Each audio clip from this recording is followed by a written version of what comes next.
As many of you know, I've been working on a book, although not during the month of September because of Christmas. And the book is Miracles and Answered Prayers. And it's a book project that Swami Kriyananda started and then decided it wasn't for him to do, so he handed it off to me. So I've had the pleasure of collecting. I need to, since you've broken it anyway, I was telling you about my book and I won't forget. When I was younger, I used to mumble a lot. I was very hard to understand. I think I had a conflict about wanting to express my ideas and not wanting to express my ideas. And I became Swami's gotten older, I've become the tester for his hearing aids. If he can hear me, he knows the hearing aid is a good one. But when I used to mumble a lot, he said to me once, in his way of trying to correct you without hurting your feelings, he said, if some people mumbled, I would be grateful not to have to listen to what they have to say. He said, but what you say for the most part is interesting, so if you would please just speak up, I'd appreciate it. So I've learned to speak up. Now, in the course of working on this book, I've had the opportunity to just collect some really wonderful stories from many people, mostly at Ananda and from other sources. They're coming in also. If you have any stories, let me know. I had to put the book aside for December because of Christmas, but this morning I was remembering one really wonderful story that I'm going to share with you now because it's also very relevant to what we're talking about. I received this from a man at Ananda, and he told me that when he was in his 20s, he moved out to California from the Midwest, and he'd hardly ever seen an ocean and really knew nothing about them, and he found himself, I believe in Southern California somewhere, on a beautiful day with the ocean in front of him. And he says he vaguely remembers a sign that said, no lifeguard, dangerous tides. But it just didn't mean anything to him. So he just plunged into the ocean and he was just swimming and having this fabulous new experience. When all of a sudden he found out what dangerous tides meant. There was a rip tide at that particular beach, and it just grabbed him. And he found himself just being carried farther and farther out to sea, and he struggled as hard as he could against it. Literally, he said, you don't really think that you can just keep trying until you can't try anymore. But he did. He just fought and fought and fought. Absolutely, he couldn't make any headway against it. It took him all the way out. And then finally, he said he was so exhausted, as he put it, he really went belly up. He just turned onto his back and just lay there like this, and he was being, he said, tossed about like a rag doll in the waves. He turned on his back, and he said he had just begun to meditate, but he didn't really have what he would have called a deep relationship with God. So he said his response, in retrospect, rather surprised him. But he lay on his back, and he looked at the sky, and he could sort of see the ocean all around him, and he just said, in his heart, he said, God, I'm just going to give myself back to you. And it was completely conscious that he had been loaned somehow, and now it was over, and he just had to return himself like a library book, just coming back. And he said he didn't pray to live, and he didn't pray to die quickly, as sometimes people do. He just gave himself back. And he said he discovered that self-offering is bliss. Because in the very moment that he did that, completely unexpectedly, he was just overwhelmed with a feeling of perfect happiness and perfect freedom. Just like it was not his problem anymore, he'd been returned. And then, as he said, as he lay there, just on his back in this feeling, he gradually became aware of the fact that he was in completely calm water. And then a channel of calm water had opened up, and he rested there until he had enough strength, and then he just paddled back to shore. Now, he also wrote to me, which was so sweet. He said the one thing that stayed from him above all from that experience is that self-offering is bliss. And he says now, when he does his kriyas, he often remembers that the more I offer myself, the more bliss I will have. Well, yesterday, when we were having our all-day meditation, I was doing my Kriyas, and I can't explain it in depth here, but because it's an initiation rather than a public teaching. But the essence of Kriya has to do with the breath, and it has to do with drawing the breath through the chakras, bringing the breath to the spiritual eye. And I was doing my Kriyas, and I was remembering this man giving himself back to God, returning himself to God. And I tried to think, what is it that we're offering when we're doing our Kriyas? I was trying to put all these pieces together. And of course, in the all-day meditation, we were having some discussion about it on Friday night before, those of us who were planning to attend. And somebody in the discussion had never, this is his first year doing it. And, you know, there's a little bit of a thought of, this is a big project, exactly how does it work? And we were remarking that one of the things that makes it less difficult is because there's nothing else you can do. You're not sitting in your own home where you could get up and have breakfast. You know, you're not having other commitments that in 2 hours I have to get up and I have to go do this. It's like this day is just for meditation, and partly that complete mental freedom makes it so much easier than it does when other alternatives can intrude. But still, I was sitting there in this meditation, and all that we are, because the eyes are closed, the body is still, there's silence in the room, even wearing earplugs, so even little sounds of the consciousness of other people being around is mitigated. So who am I? What is being offered back? And then the Kriya concentration is based on the breath, but what you're actually drawing is the life force. You're drawing it through the chakras, and you're offering it at the spiritual eye. And the awareness that we're coming back down to the essence of what we really are, which is this life force, which manifests in us, for the most part, as breath. But here's the step beyond that.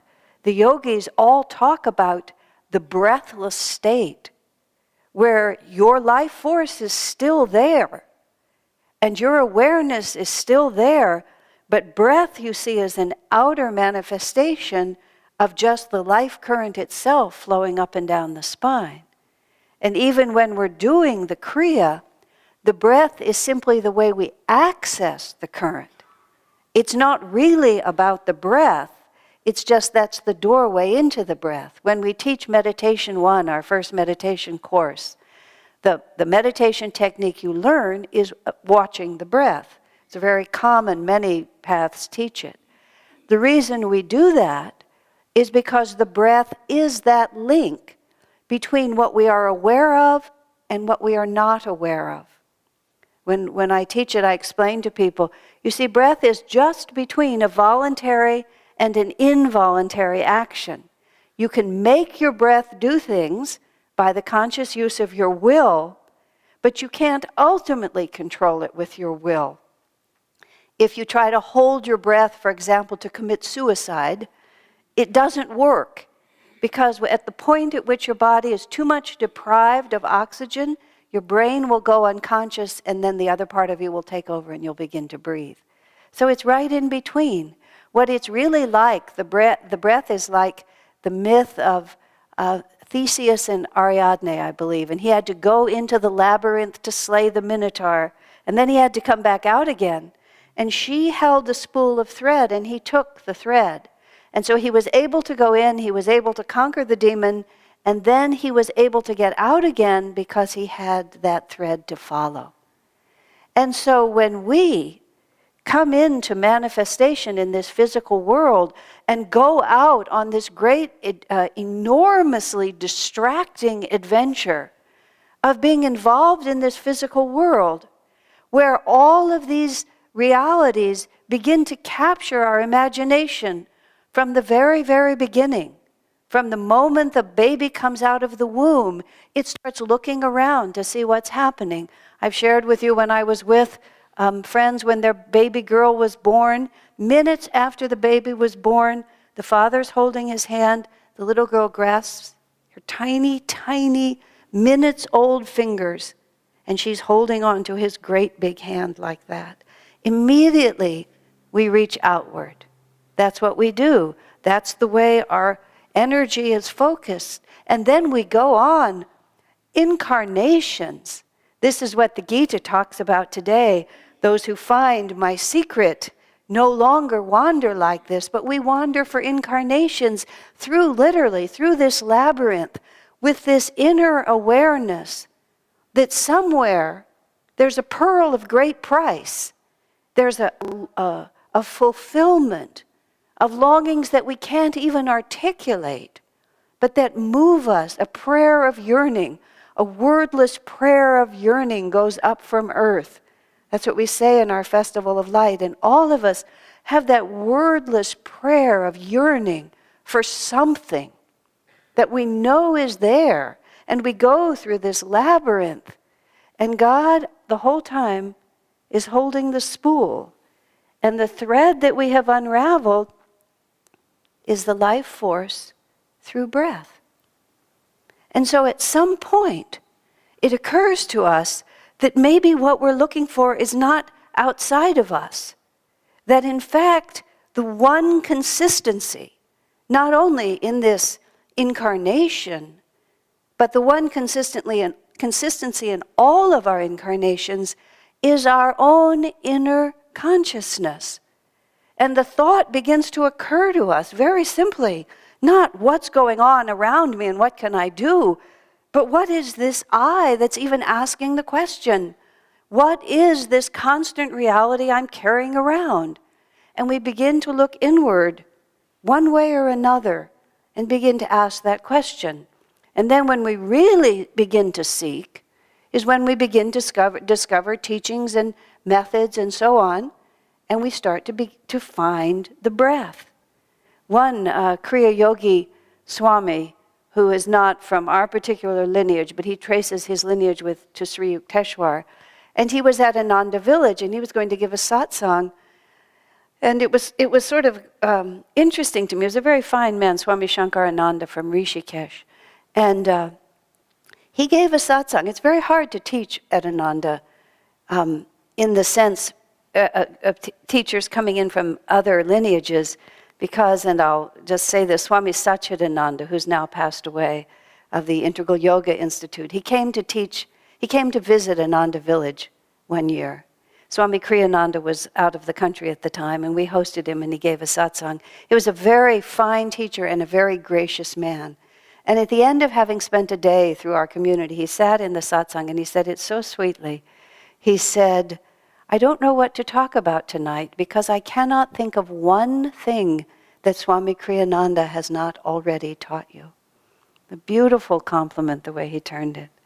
So when then this Swami Shankarananda was speaking, I was wondering what he was going to do. And what he talked about was breath. It was a most interesting discussion, because what he talked about was if there is one consistency in our lives, it's breath. It's the only thing that's always there. You know, if we're imprisoned, if we're ill, if we're healthy, if we're happy, if we're sad. And so he gave us just this whole discussion about how when everything else goes away from us, we simply come back to the breath. Now, of course, that's meditation, and that was Kriya. So there I was yesterday just sitting there thinking, what am I even offering? And you see, once you start just offering that thread of energy moving up and down the spine, your body goes away, your ego goes away, your duties go away, your relationships go away, everything goes away. And there was this sudden understanding or a moment of perception.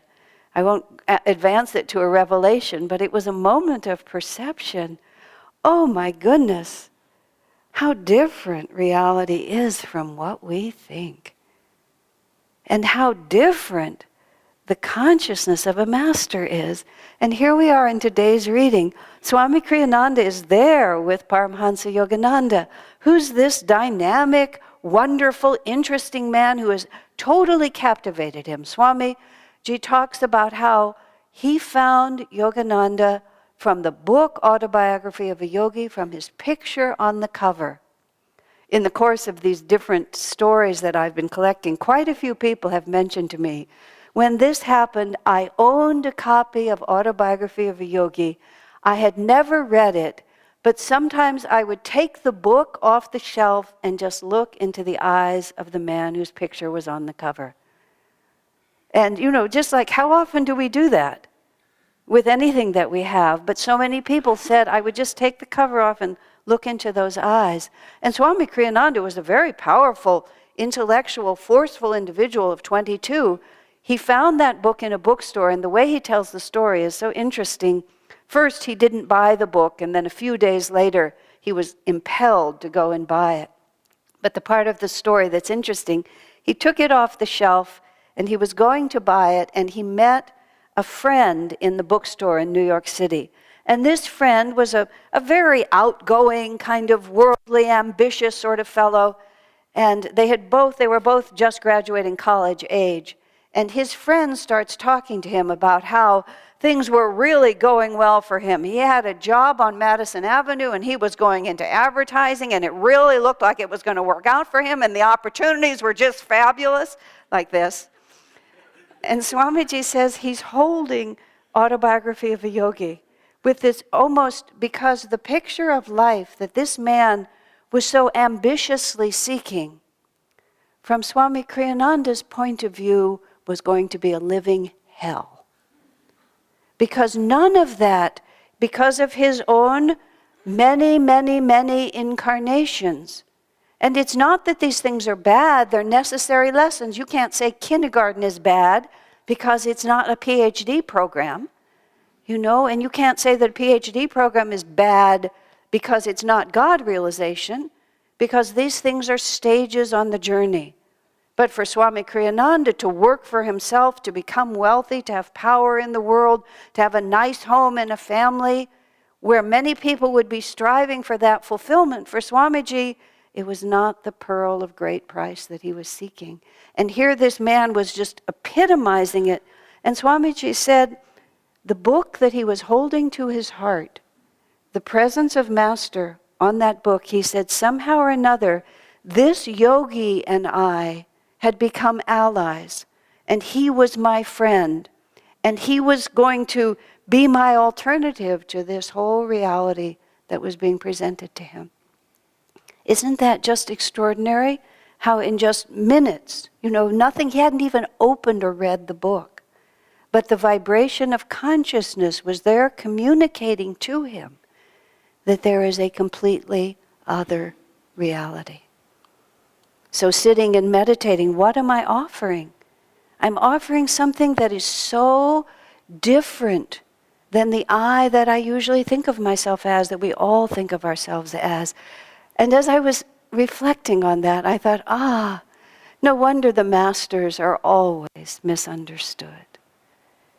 Because they come to bring us something that is, as Master said to Swami Kriyananda, if you only knew my consciousness, if you could only actually understand, which Master also said when he was talking, Swamiji, one remark, because Swami wore a beard, he looked a little bit like the traditional image of Christ, and Swamiji said once to Master, well, I'd rather be Christ than merely look like him.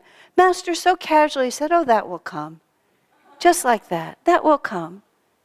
In fact, that's how Master saw us already, because it's not as if it isn't with us now.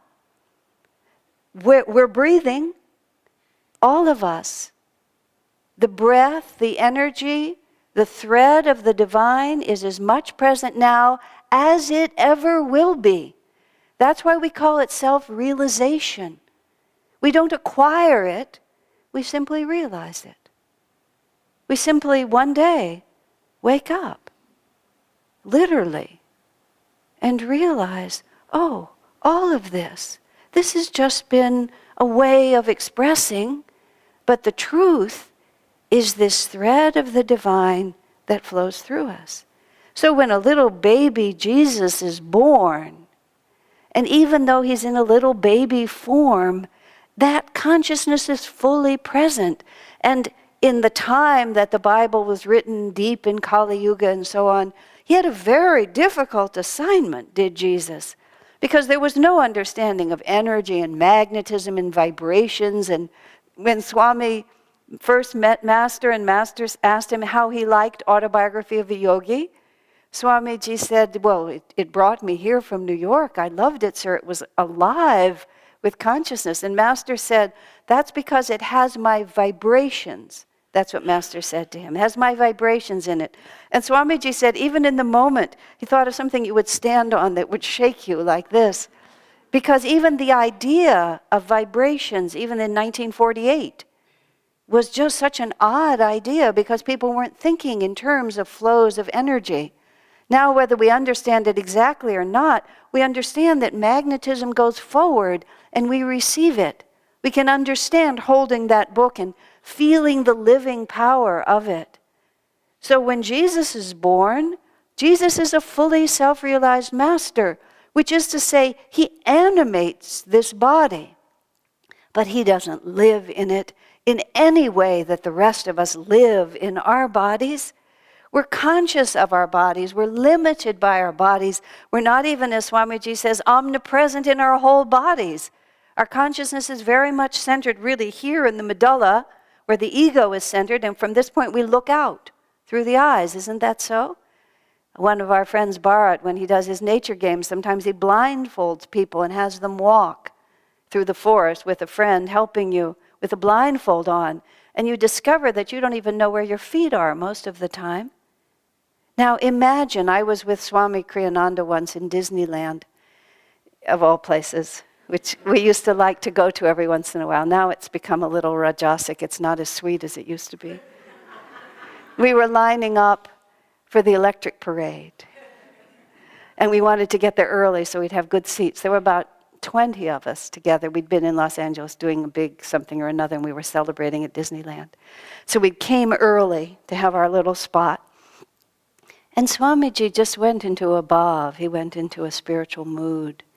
And we were looking out over, you can see hundreds, even thousands of people just by looking around at Disneyland, all kinds of people. And Swamiji just turned like this and he said, imagine not merely loving all these people, which was enough of a stretch. He said, imagine being all these people. And he said, that's the consciousness of a master. That he understands that the life force which flows in him flows equally in all. And then, right there at Disneyland, we were just so moved by that, we all just sat down on the sidewalk and started meditating. We had, right in the middle, about 20, well, there were enough of us, so we defined a whole space. We just sat down and we meditated about half an hour. And when we looked up, the electric parade was going by and all these people were there, and we sort of got back up and got back into Disneyland. But that is the consciousness of a master. So Jesus is born into this little body, and last week I talked about the baby and what it brings out of us, or somewhere I talked about that. Maybe it was in the webinar I gave. Just the baby and all that the loving of the baby brings out of us. But don't mistake even for a moment what's there. And that's where the three wise men come. We call them wise. They become gradually kings. Isn't that interesting? Kings, because they must have been powerful and rich. And maybe they were kings. But what they really were was wise. They were wise men. And they followed his star. His star is that star. And that star is what you perceive at the spiritual eye when you offer all of your energy into that.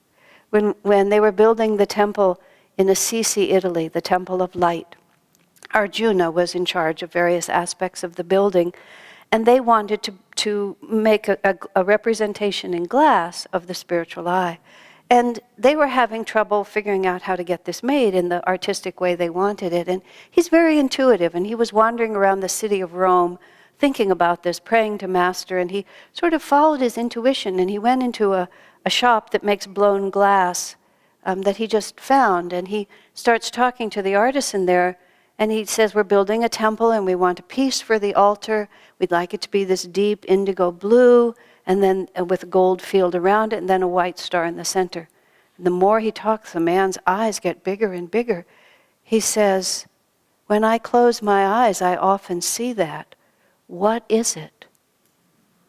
He knew nothing about it, but because it's integral to who we are, and it's his star because it's the star of Christ consciousness. It's the portal through which the little human ego moves, or I should say the soul moves when it abandons the ego and enters into the astral worlds. And that little word in the Bible, his star.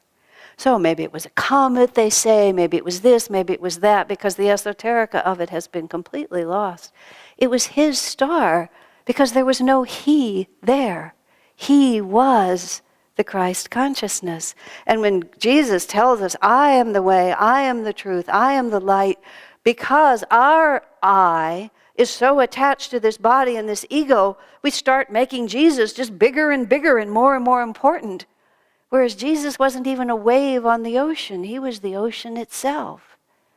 And when he would say, I am the way, he would mean the Christ consciousness, the complete self-offering, the drawing together by concentration and devotion of all the life force and the lifting it up inwardly, and then the giving back, returning ourselves to God, just going home and becoming one with his star and with him.